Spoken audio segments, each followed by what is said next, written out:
Papo de Criminalista, eu e o grande professor Mauro Otávio Nassif. Eu e o grande criminalista Mário de Oliveira Filho.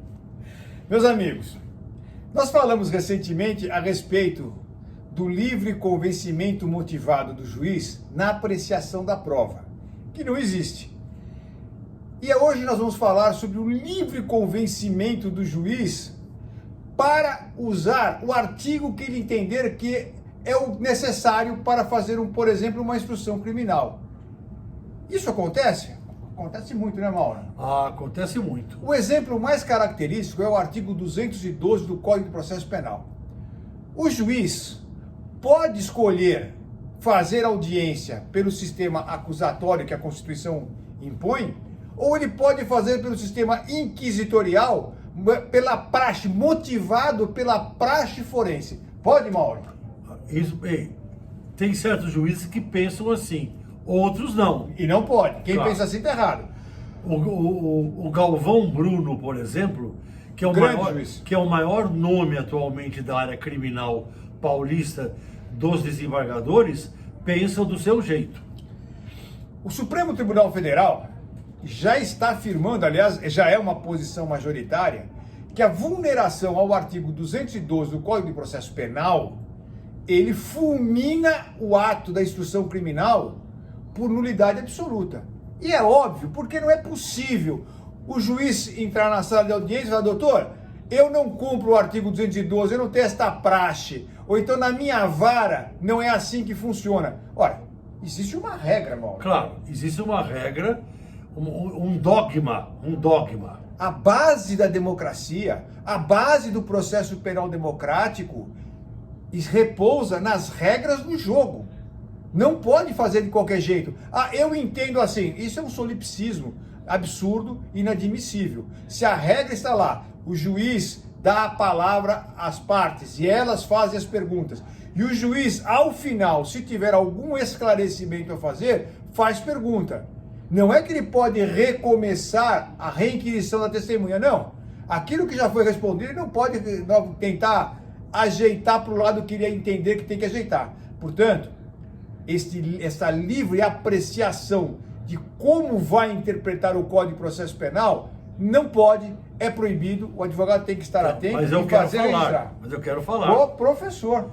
Eu quero falar fazendo uma pergunta para você. Opa, eu não sei se eu vou saber responder. Então, veja bem. Vamos lá, vamos ver, Veja vamos bem. ver. Você explicou tudo muito claramente. Eu gostei, mas faltou uma coisa. Opa, vamos lá. Porque o Barroso, ele examinando a matéria, ele disse o seguinte: muito bem, tudo bem, já compreendi, mas qual é o prejuízo do juiz perguntar antes? Eu não vejo prejuízo.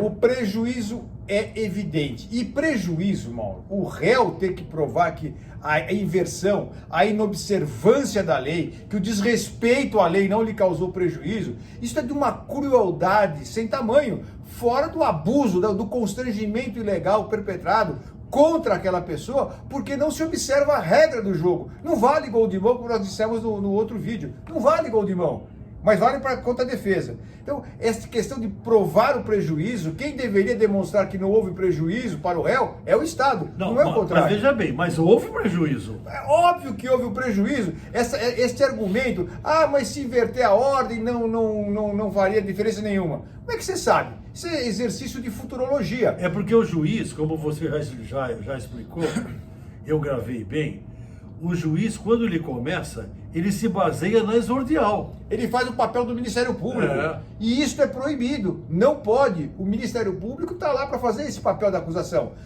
No processo acusatório, as partes promovem a defesa das suas teses, com documentos, com prova oral e principalmente a inquirição das testemunhas.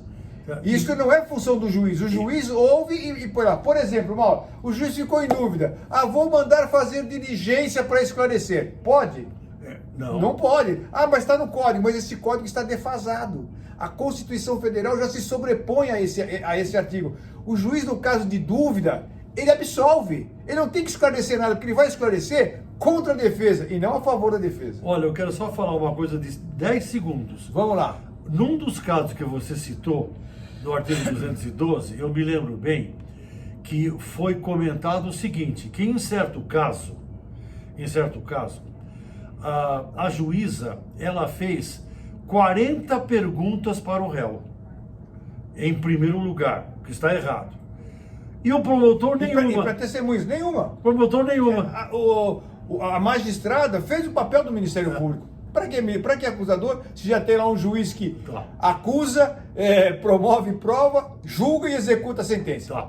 Então é isso aí. Registre na ata do julgamento, grave sempre a sua audiência e tenha em mente que não pode deixar para o artigo, para o momento das alegações finais, a arguição da nulidade. Não. Acabou a audiência, vai lá e já impetra a ordem de habeas corpus, porque senão a tendência dos tribunais é salvar o processo. É isso aí. Podemos ir embora? Podemos. Papo de Criminalista. A gente volta.